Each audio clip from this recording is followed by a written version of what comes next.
Themis দেবীর কথা বলছিলেন। থেমিস দেবী না, ওভারঅল ভাস্কর্যের বিষয়। ভাস্কর্য বলতে আসলে মূর্তিটার কথাই আমরা বলছি। এখন আমরা ওভারঅল সব মূর্তির কথা অথবা সব ভাস্কর্যের কথা আমরা উচ্চারণ করি না, করছি না। আমরা সুনির্দিষ্টভাবে ওই যে হাইকোর্টের মধ্যে যে থেমিস দেবীর মূর্তি স্থাপন করা হয়েছে সেই কথাই বলছি। সময় অত্যন্ত সংক্ষেপ। প্রশ্নটা কোন জায়গায়? দেব দেবী তাদের মন্দিরে থাকবে, তারা ওখানে পূজা অর্চনা করবে, এতে আমাদের কোনো আপত্তি নেই। সরকার এবং দেশের মানুষ আলেম ওলামা তাদেরকে নিরাপত্তা দিবে, এটা আমাদের দায়িত্ব। আমি অত্যন্ত দ্রুত লয়ে বলছি, এই জন্য আমি সময় অত্যন্ত সংক্ষেপ। তো এখন যদি আপনি আপনার ঘরের মধ্যে, আপনার মন্দিরের মধ্যে হাজারবার আপনি মন্দিরে পূজা করেন, মূর্তি রাখেন, হাজার সুন্দর যত মানে সজ্জিত করে রাখেন, আমাদের কোনো আপত্তি নেই। কিন্তু আপনি আমার ঘরের মধ্যে মূর্তি রাখতে পারেন না, মূর্তি স্থাপন করতে পারেন না। প্রশ্ন হচ্ছে ওই জায়গায় যখন আপনি হাইকোর্টের মধ্যে যে একটি মূর্তি স্থাপন করলেন এবং তাকে শাড়ি পরিয়ে বঙ্গীয় একটা রূপ দেওয়ার চেষ্টা করেছেন এবং এটাকে আমাদের ঐতিহ্য সংস্কৃতি এবং সার্বজনীনতা দেওয়ার চেষ্টা করেছেন, তখন আমাদের এখানে আমাদের প্রশ্নটা দেখা দিয়েছে উপযোগিতা প্রশ্ন। এটা কি এখানে উপযুক্ত? যেখানে আপনি হাইকোর্টের মানে আপনাদের জাতীয় ঈদগাহ ওখানে আছে, প্রত্যেক 100 গজের পরপর আমাদের মসজিদ পায়, যেটা আমাদের মুসলিম প্রধান দেশের মধ্যে এটা একটা উপযুক্ত স্থান এখানে নয়। অনেকগুলি বিষয় আছে যেটা মুসলিম প্রধানের দেশের মধ্যে উপযুক্ত, অমুসলিম প্রধান দেশের মধ্যে অনুপযুক্ত। অনুরূপভাবে অনেক বিষয় আছে যেটা অমুসলিম প্রধান দেশের মধ্যে অনুপযুক্ত, আমার মুসলিম প্রধান দেশের মধ্যে উপযুক্ত। উপযুক্ততার ক্ষেত্রেও আমি মনে করি এটা খুবই বাজে একটা উদাহরণ সৃষ্টি করা হয়েছে বাংলাদেশের মধ্যে ন্যায় বিচার, ইনসাফ এবং সুশাসনের জন্য। আইনের শাসনের কোন ইতিহাস এবং ঐতিহ্য নেই। তৃতীয়ত, এখানে গণতন্ত্রকে খুব জোরে একটা মানে আমি শব্দটা খুব বাজেভাবে চলে আসছিল, আমি ওইটাভাবে বলবো না। গণতন্ত্রকে, গণমানুষের অধিকারকে হরণ করা হয়েছে। গণতন্ত্র গণতান্ত্রিক নীতি অনুযায়ী, এখানে গণমানুষের চিন্তা অনুযায়ী, গণমানুষের যে অধিকার সেই অধিকার অনুযায়ীও এখানে একটা মূর্তি স্থাপন অন্তত করতে পারে না। চতুর্থত, এখানে যে বিষয়টি অত্যন্ত বাজেভাবে উপস্থাপন করা হয়েছে, বাংলাদেশের মানুষের চিন্তা চেতনা, মানুষের ধর্মীয় মূল্যবোধ এবং ইসলামকে চরমভাবে আঘাত করা হয়েছে, মুসলিম সেন্টিমেন্টকে আঘাত করা হয়েছে, যেটা এখানে চলতে পারে না। আপনি বৈশাখী মেলার কথা বলেছেন। আমরা অবশ্যই আমাদের যে নববর্ষের কথা, অবশ্যই নববর্ষ আমরা পালন করি, অত্যন্ত সুন্দরভাবে পালন করি। কিন্তু নববর্ষের মানে এই নয় যেটা 28 বছর আগে শুরু করেছে আনন্দ শুভযাত্রার মাধ্যমে। খালেদ ভাই আপনাদের না, মঙ্গল শুভযাত্রা তখন বলেনি, তখন তারা বলছে যে এটা আনন্দ শুভযাত্রা। পরবর্তীতে এটা মঙ্গল শুভযাত্রার একটা রূপ দেওয়া হয়েছে। আপনি চিন্তা করবেন, ওখানে আমাদের রমনা বটমূলে সূর্য উঠার জন্য অপেক্ষা করতে থাকে, গান গাইতে থাকে, এসো হে বৈশাখ এসো এসো, একটা রবীন্দ্রনাথ ঠাকুরের একটা গান। ওখানে কি বলা হয়েছে? অগ্নি স্নানে সূচি হোক ধরা। এর একটা কলি আছে। অর্থ কি দাঁড়ায়? যে হিন্দু ধর্মীয় যে বিশ্বাস, আগুনে পুড়িয়ে জ্বালিয়ে ছারখার করে দিয়ে এটাকে পরিষ্কার পরিচ্ছন্ন করা হোক। মুসলমানের আমার আপনার কথা বলবেন না, অগ্নি স্নানের সূচি হোক ধরা, ধরা কি অর্থ? সূর্যের আলো পরিষ্কার করুন, এটা অর্থ নেই। অবশ্যই আবর্জনা পরিষ্কার, এই অর্থ থেকেই তারা দেখেন, আপনি আমার কথা বলতে দেন। এই অর্থ থেকেই তারা তাদের হিন্দু ধর্ম মত অনুযায়ী তারা তাদের মানুষ যখন মারা যায় তখন তাকে আগুনের মধ্যে পোড়ায়। কেন পোড়ায়? যে তারা পবিত্র করা হয়। আপনি এই বিষয়ে না, এটা আপনার অজ্ঞতা, এটা আপনি এই শব্দ, এটা আপনার অজ্ঞতা, আমার অজ্ঞতা নয়। আমি জানি, অবশ্যই জানি। এখানে মঙ্গল শোভাযাত্রার নামে আপনি পেঁচাকে না হয় কোন হিসাবে আপনি বলেন? পেঁচা হচ্ছে ওদের ধর্ম মত অনুযায়ী, আপনি ওদের ধর্ম। পেঁচা কি আমাদের মঙ্গলের প্রতীক? বাংলাদেশের মঙ্গলের প্রতীক? ওটা মঙ্গলের অবশ্যই নয়, ওটা অবশ্যই শোভাযাত্রাটা হইতে পারে না, অবশ্যই হইতে পারে না, অবশ্যই হইতে পারে না। এটা যদি হিন্দু ধর্ম মত অনুযায়ী সেটা মঙ্গলের ওদের দেবীর বাহন, ওদের দেবীর বাহন, সকল দেবীর বাহন। আপনি এটা আমার সার্বজনীনতা দিতে, তাদের ধর্ম মত অনুযায়ী, হিন্দু ধর্ম মত অনুযায়ী হাজারবার তারা করুক, এটা তাদের জন্য।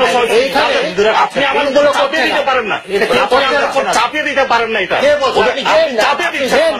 আপনি আমার চাপিয়ে দিচ্ছেন। 28 বছর আগে একটা জিনিস উদ্ভাবন করে আপনি আমাকে বলবেন এটা বাংলাদেশের সংস্কৃতির হতে পারে?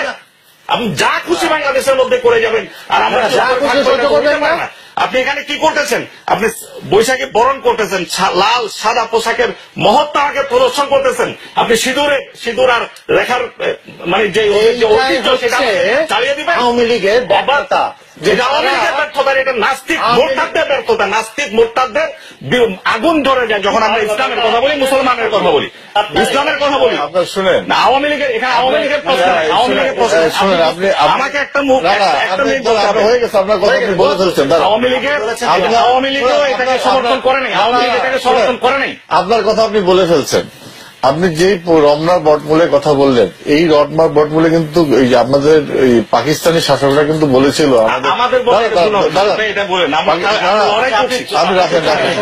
আপনার কথাটা শুনেন। আপনি জেহাদের কথা বলতেছেন তো, যে এটা জেহাদ কিন্তু সংগ্রামের কথা।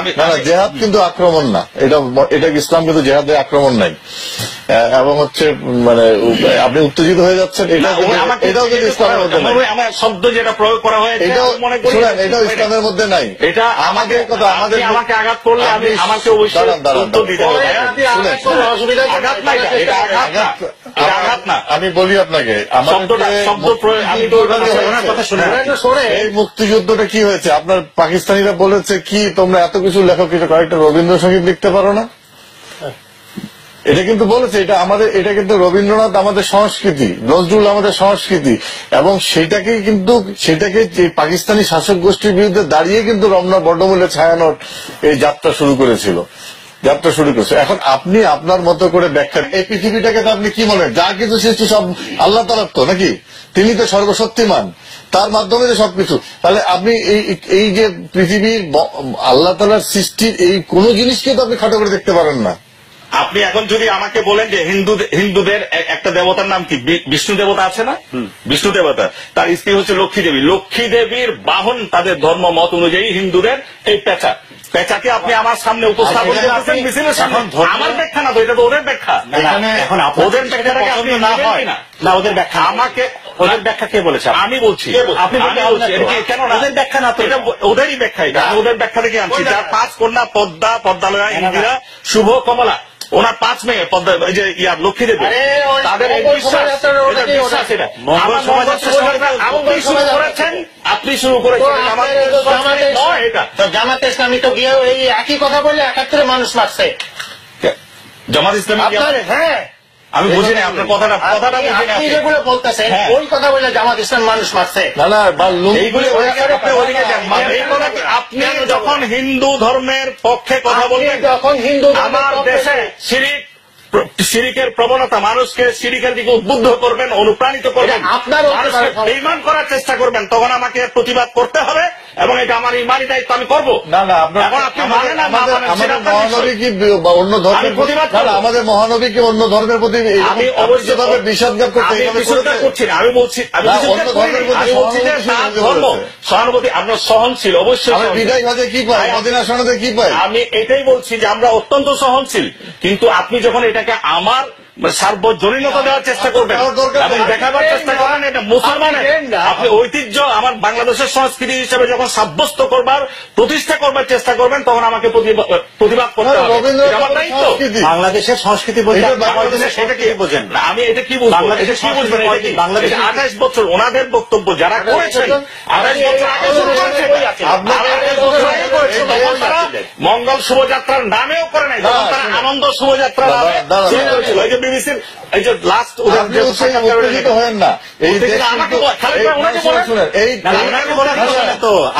ভুল জায়গায় আছে।